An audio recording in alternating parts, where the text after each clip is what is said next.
कहते हैं अगर देश शिक्षित है तो उसकी प्रगति से उसे कोई नहीं रोक सकता।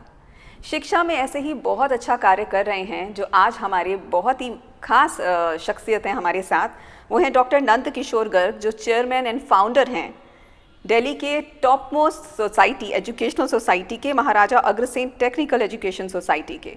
आप शिक्षा के क्षेत्र में इतने सालों से काम कर रहे हैं, तो सबसे पहले हम जानना चाहेंगे कि आज जो शिक्षा है, जो एजुकेशन सिस्टम है, और आज से 20 या 25 साल पहले था, तो क्या उसमें कोई फ़र्क आया है?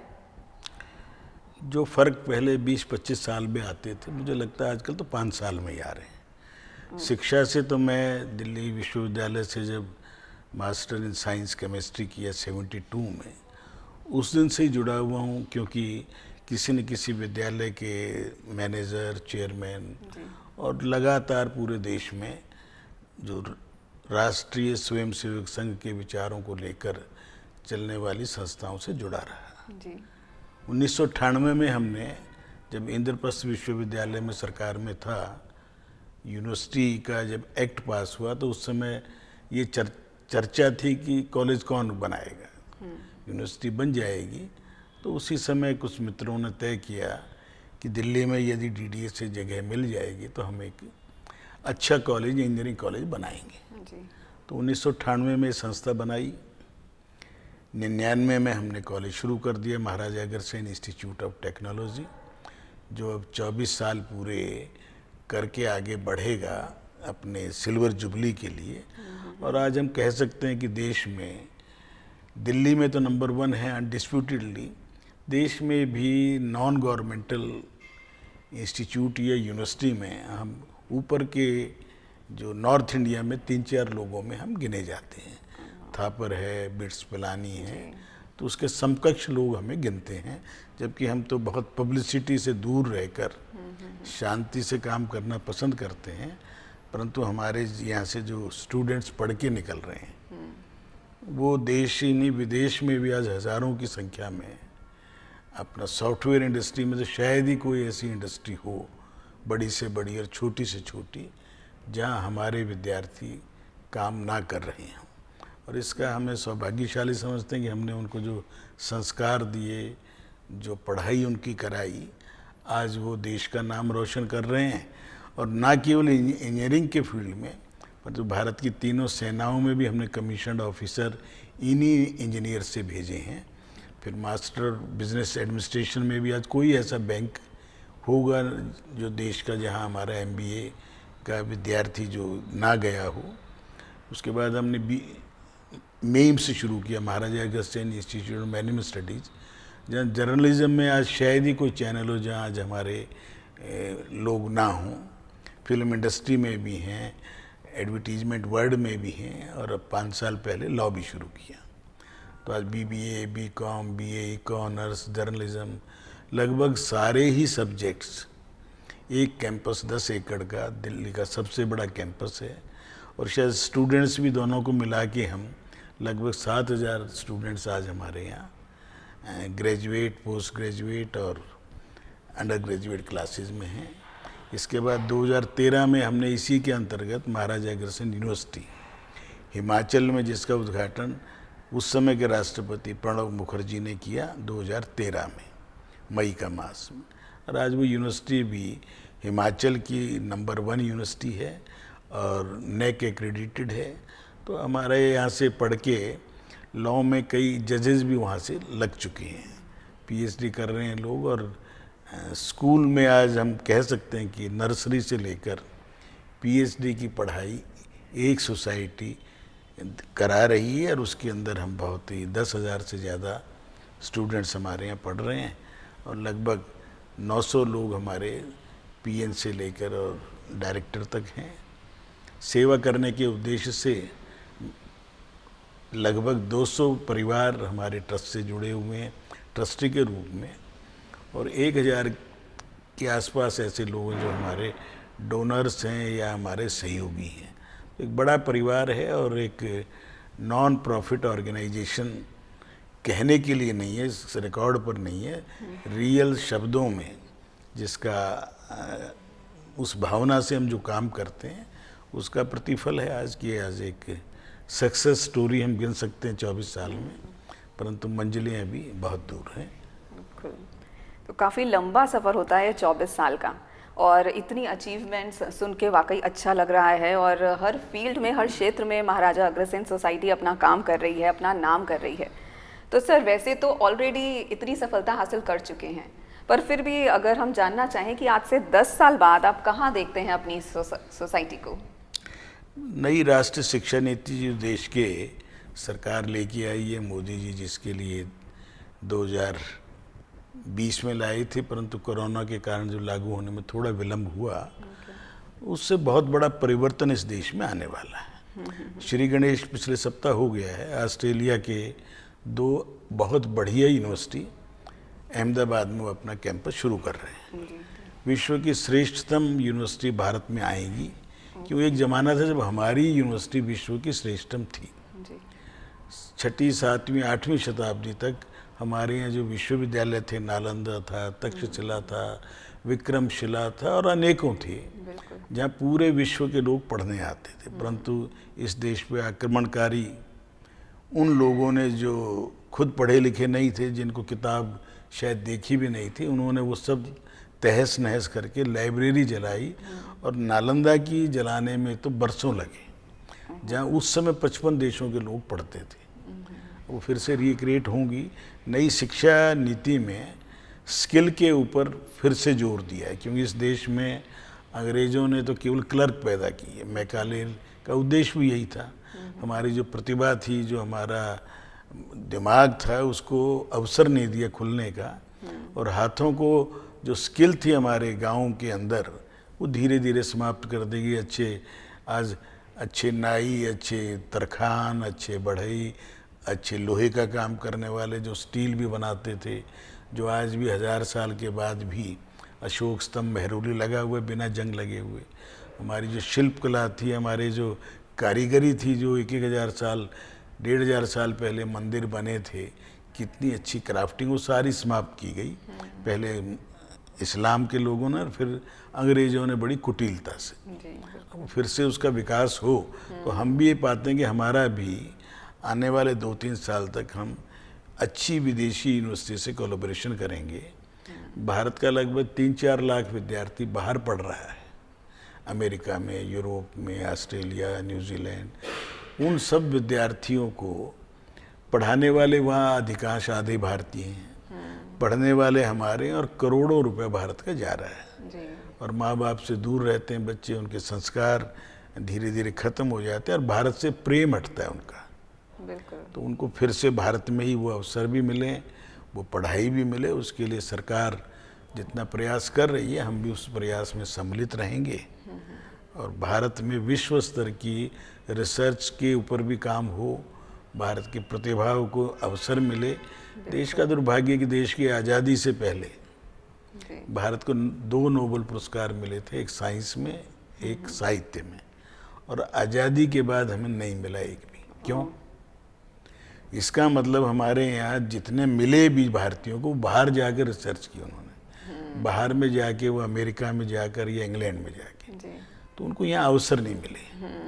अब उनको अवसर मिलेंगे तो वो, आज अगर मेरे देश का, मेरे स्टूडेंट मेरे यहाँ से 1 करोड़ 11 लाख के एनुअल पैकेज पे भी लेके गए हैं, अमेज़ॉन, माइक्रोसॉफ्ट और ये जो बड़ी बड़ी कंपनियाँ, तो उनको नज़र आया ना उनके अंदर दम था, तो वो लोग लेके जा रहे हैं। तो दम है उनको, हम उनको केवल एक अपॉर्चुनिटी मिलनी चाहिए।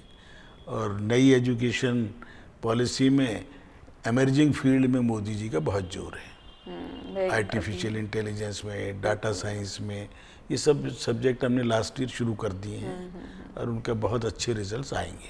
जी, तो मैं अभी आपसे यही जानना चाहती थी कि न्यू एजुकेशन पॉलिसी की जब बात की जाती है तो ये क्या है?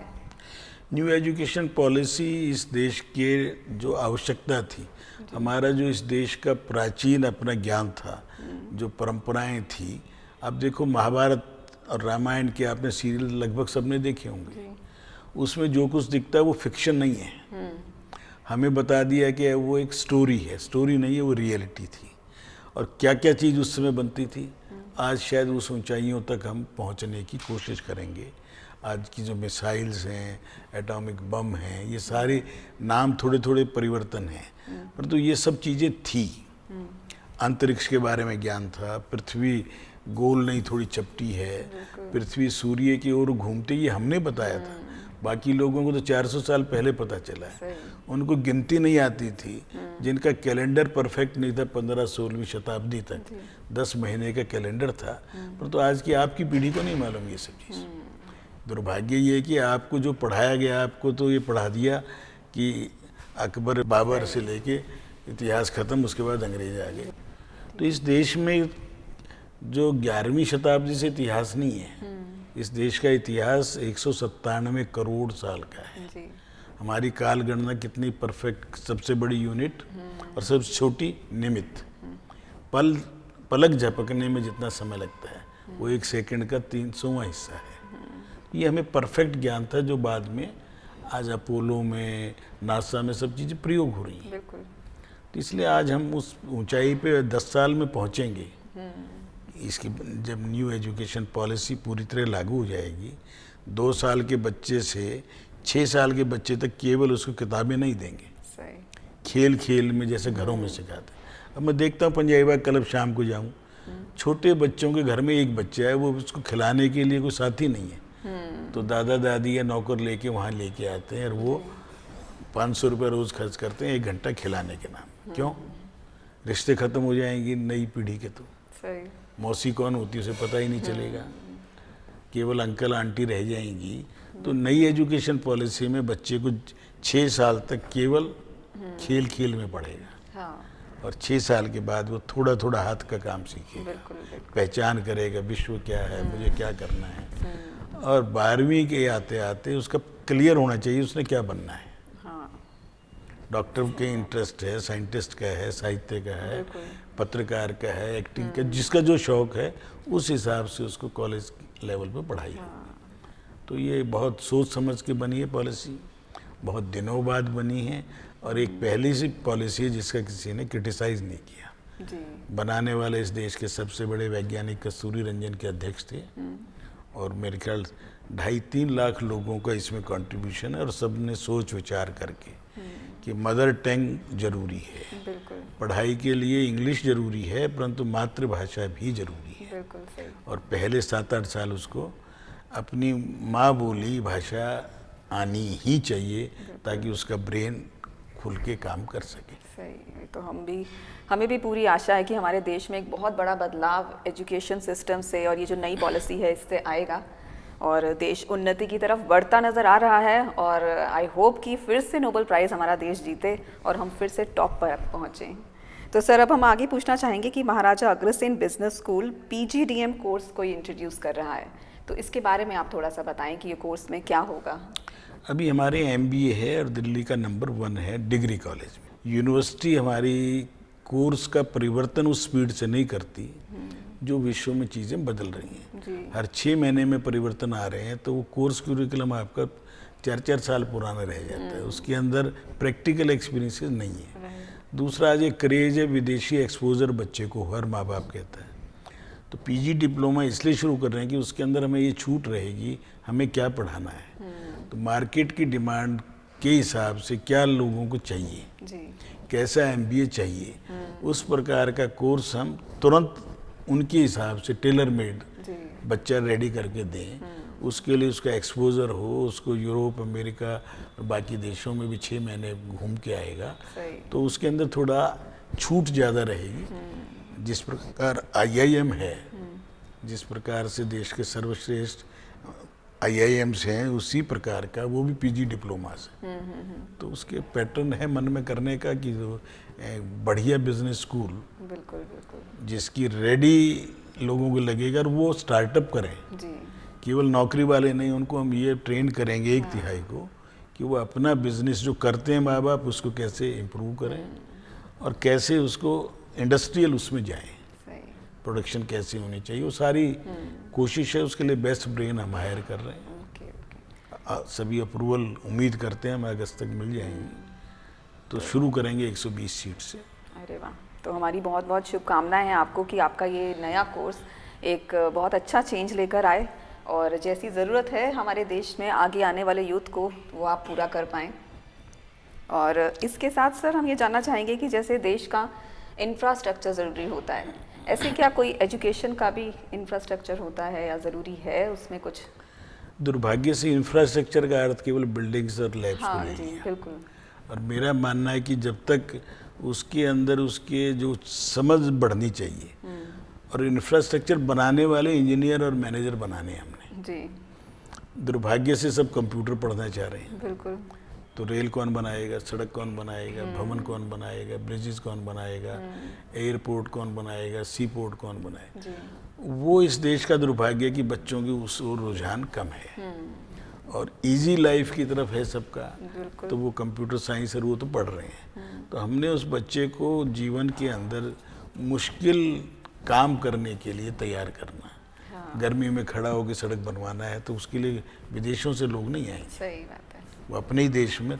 तो उसको उस वैसी ट्रेनिंग देना मेन बात ये है। इंफ्रास्ट्रक्चर तो लैब्स हैं, वो सब बढ़िया से बढ़िया बन सकती हैं, और कंप्यूटर आधारित लैब हो गई ये सारी। परंतु इंजीनियरिंग और मेडिकल को जोड़ना मोदी जी का सपना है, ताकि जो अच्छा इंजीनियर है और उसने ऑर्थो का डॉक्टर है, उसमें तो बहुत समानताएं हैं। अब इसीलिए आईआईटी खड़गपुर में मेडिकल कॉलेज शुरू हुआ है। अब इंडियन इंस्टीट्यूट ऑफ साइंस जो one of the world's top most, वहाँ मेडिकल कॉलेज शुरू कर रहे हैं। जी, हाँ जी। जेएनयू में अगले साल से मेडिकल कॉलेज शुरू करें, ताकि ये सब होलिस्टिक पढ़ाई है। आपको शरीर से सब कुछ सीख सकता है आदमी। तो 90% इंजीनियरिंग शरीर से सीख सकता है। जी, तो अभी तक हम आईआईटी बना रहे थे, आईआईटी को मेडिकल की नहीं परवाह थी। बिल्कुल। अब उनको इंटीग्रेट कर रहे हैं। और यूनिवर्सिटी का मतलब ही होता है जी, यूनिवर्सल, मतलब उसको सारी चीज़ें आनी चाहिए। स्पेशलाइजेशन आपके इंटरेस्ट के हिसाब से करें। सही बात है। तो सर आपका जितना शिक्षा में हाथ है उतना ही आपका पॉलिटिक्स में भी इंटरेस्ट है। और आपको मैं बता दूं कि भाजपा को दिल्ली में लाने में इनका बहुत बड़ा सहयोग रहा है। तो सर इसके लिए फिर से एक बार बहुत बहुत शुक्रिया। और आज जानकर आपके बारे में डॉक्टर नंद किशोर जी से हम बात कर रहे थे, तो ये सारा जितना भी इनकी सोसाइटी के बारे में जान के बहुत अच्छा लगा। और हमारी बहुत बहुत शुभकामनाएं हैं कि आप आगे भी यूं ही बढ़ते रहें, और आप बढ़ेंगे तो हमारा देश भी डेफिनेटली बढ़ेगा। इस सोसाइटी में हमारे जो फाउंडर्स रहे हैं, बिल्कुल। आज कई हमारे बीच में बेशक नहीं है। रोशनलाल अग्रवाल जी थे, प्लाईवुड के एक बहुत बड़ा नाम था। हाँ जी। अभी हमारे बीच प्रेम सागर गोयल जी थे, जो फूड इंडस्ट्री में एक बहुत बड़ा नाम रहा है, चेयरमैन थे हमारे। अभी भी हमारे चेयरमैन विनीत कुमार गुप्ता लोहिया हैं, जिन्होंने 20,000 लोगों को एम्प्लॉयमेंट दे रखी है हैंडीक्राफ्ट के काम में। ओके। मुरादाबाद में 20,000 लोगों को रोजगार देना। अरे वाह। जीटीवी वाले हमारे ट्रस्टी हैं, एक्शन शू वाले हैं, माइक्रोटेक वाले हैं, जिंदल्स हैं, सूर्य रोशनी, ये सब बड़े बड़े जो नाम हैं, मिंडाज हैं। हाँ। आज मिंडाज की टर्नओवर मेरे ख्याल 15,000 करोड़ की होगी, सब भाइयों की मिलाएं।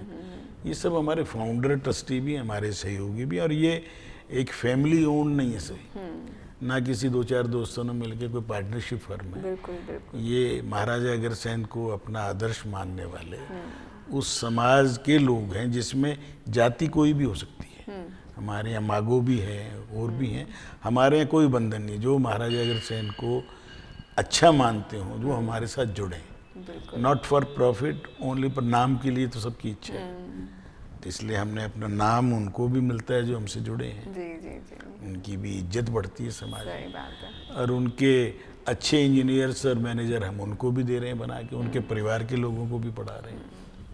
तो एक मन की खुशी के लिए जो लोग जुड़ना चाहें वो जुड़ रहे हैं। और अभी हम गरीबों के लिए मेडिकल का भी शुरू कर रहे हैं। अरे वाह। इसी इंस्टीट्यूट के अंदर पहले तो चल ही रहे हैं हमारे हॉस्पिटल मेडिकल कॉलेज। अब इसमें हम एक नर्सिंग कॉलेज शुरू करेंगे हिमाचल में, जहाँ गरीब बच्चियाँ सेवा भावी हैं, उनको हम इतना ट्रेंड करेंगे कि उनको जॉब अपॉर्चुनिटी अमेरिका में 50% को मिल जाएगी। ऐसे हमने टाई अप कर रहे हैं। वो उनके घर की गरीबी भी दूर होगी और अच्छे नर्सेज हम देंगे तो फॉरेन एक्सचेंज भी कमा के देंगे। बिल्कुल। और देश का भी नाम ऊंचा करेंगे। उसमें पढ़ाई के अंदर खर्चे ज़्यादा हैं, फीस नहीं दे पाते बच्चे, फिर भी हम शुरू कर रहे हैं। और उसके लिए हॉस्पिटल ज़रूरी है। हाँ जी।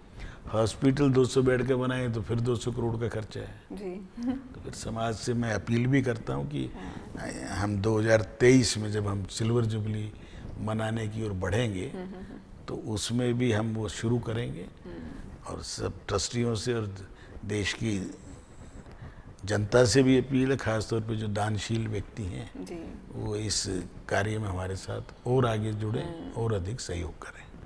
तो सर, जैसे आप समाज के लिए कर रहे हैं, ऐसे हर व्यक्ति अगर अपने समाज के लिए करने का इच्छुक हो और साथ दे तो वाकई मुझे लगता है एक दिन भारत फिर से जो अपना सुनहरी चिड़िया के नाम से प्रसिद्ध था फिर से वैसे ही हो जाए। और हम सबका सपना भी है ये, और हम चाहते भी हैं कि वापस से हम ऐसा खुशहाल अपना देश देखें। और जैसा कि सर ने अपील करी है तो मुझे लगता है कि आप सबको इनका साथ देना चाहिए। तो सर, आपसे मिलके बहुत अच्छा लगा, और आप सबको यहाँ देखने के लिए बहुत बहुत शुक्रिया।